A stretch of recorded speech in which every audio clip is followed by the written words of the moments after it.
Hello friends, কেমন আছো? আজ রান্না হতে হতে তোমাদেরকে ভিডিও করে দেখাচ্ছি।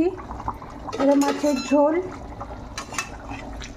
করবো। মাছগুলো এটা ফুটছে। এই যে মাছ ভাজা আছে, মাছগুলো এবার একে একে ফেলে দেবো। মাছগুলো ফেলে দিচ্ছি, তারপরে একটু ফুটলেই নামিয়ে নেব। মাছগুলো ফেলে দিলাম। ভাতটা ফুটছে, ভাতে আলু দেওয়া আছে, আলু সেদ্ধ আর মাছের ঝোল। পোস্ত খাবো বললে এই যে আলুগুলো দেখাতে পারছি না, ফুটছে আলুগুলো। আজকে আমাদের আলু সেদ্ধ, মাছের ঝোল। ঝোলটা হয়ে এসছে, এবার নামিয়ে নেব। ঢাকা দিয়ে দিলাম। সবাই ভালো থেকো, সুস্থ থেকো, সবার জন্য অনেক ভালোবাসা।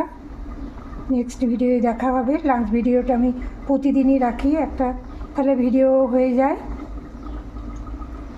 রাখলাম, ভালোবাসা দিয়েই রাখলাম।